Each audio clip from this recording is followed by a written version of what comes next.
मित्र थे, सन 1976-77 के लगभग की बात है।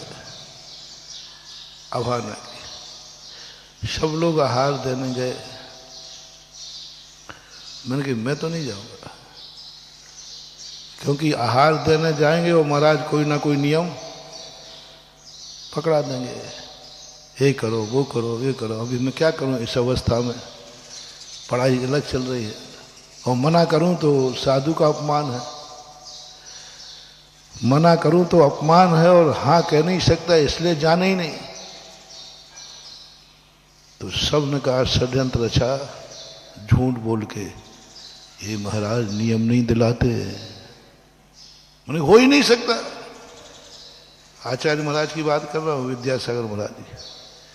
ये महाराज कोई नियम नहीं दिलाते, कुछ नहीं बोलते। मैंने कहा ऐसा हो ही नहीं सकता। तो सबने कहा मैं कह रहा हूं हम लोग दे के आते हैं, कोई नियम नहीं दिलाया। तुम्हारा कोई नियम नहीं दिलाया ही नहीं उन्होंने। मैंने कहा देख लो, यदि महाराज ने नियम दिलाया तो मैं वहीं गिलास फेंक के वापस आ जाऊंगा। बोले हाँ हाँ करना, तू पहले कपड़ा तो पहन। अब सबने ऐसा षड्यंत्र जड़ा कि वो उनके षड्यंत्र में फंस गया। ऐसी मीठी मीठी बातें, ऐसी ऐसी आचार्य से संबंध में कहीं, कुछ नहीं करते, कुछ नहीं करते, कुछ देखते ही नहीं है, कुछ बोलते ही नहीं, कुछ नहीं दिलाते। और सबकी प्लानिंग थी कि इस बार इसको धोती दुपट्टा पहन के आहार तो दिलवाना है। अब सब दोस्त यार थे, पूरा षड्यंत्र प्लानिंग, जो हम कहें वो सब में हाँ, जो हम कहें उनमें सब हाँ ऐसे ही है, हाँ ऐसे। उनको कुछ मेरी हाँ में हाँ मिला रहे सब। मैंने कहा ठीक है। और ये षड्यंत्र करके महाराज के पास में पहुंच गया। जैसे ही देने लगा तो आचार्य ने अंजलि बंद कर दी। हम समझ आ गए महाराज की लाइन पे। तो महाराज जी तो कुछ बोले नहीं, जो आजू बाजू दलाल खड़े रहते ना,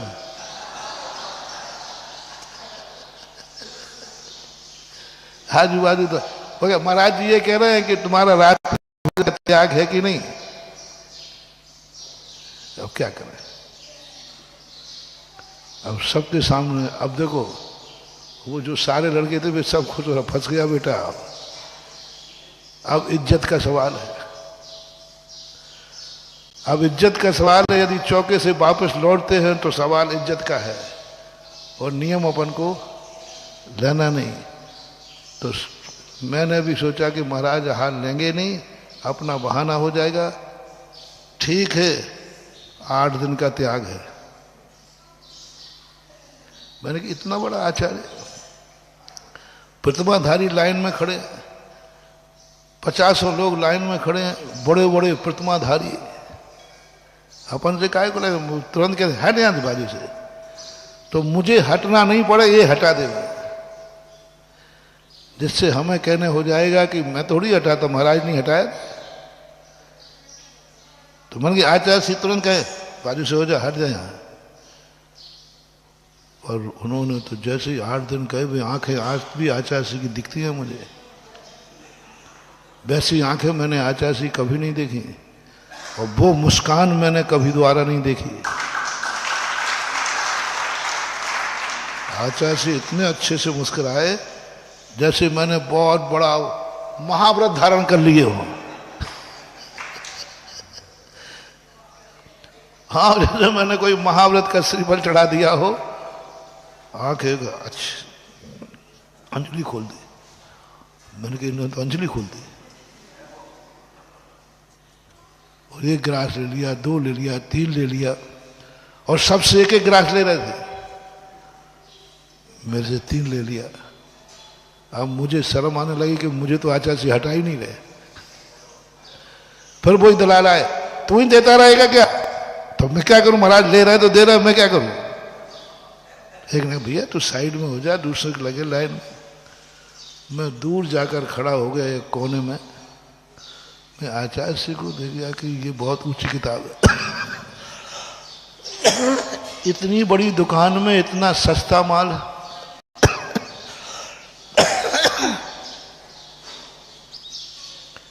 इतनी बड़ी दुकान में इतना सस्ता माल कैसे हो सकता है?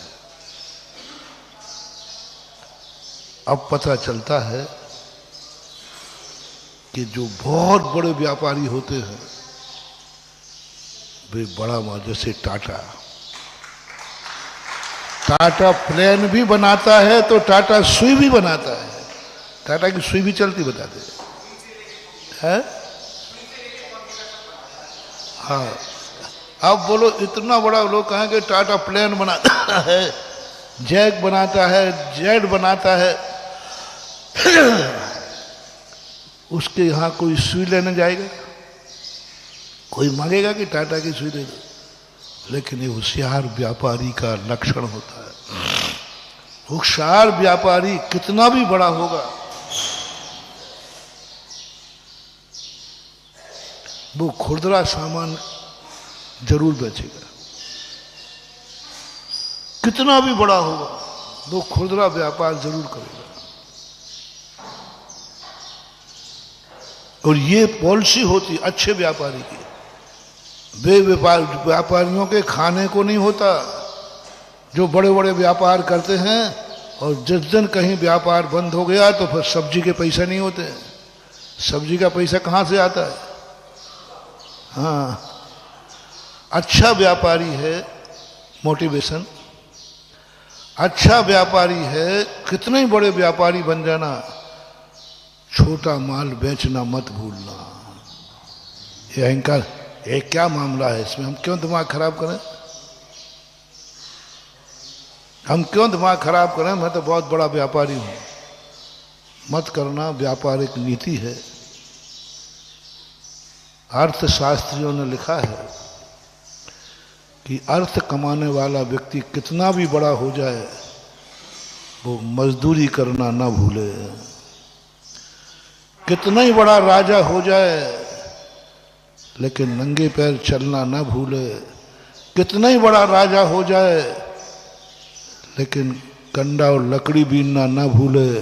कितना ही बड़ा राजा हो जाए 72 कलाएं उसको आना चाहिए। जय हिंद दोस्तों, अगर आपको मेरी वीडियो अच्छी लगती है तो प्लीज़ मेरे चैनल को लाइक, शेयर, सब्सक्राइब करिए और इसी तरह से अपना प्यार देते रहिए। धन्यवाद।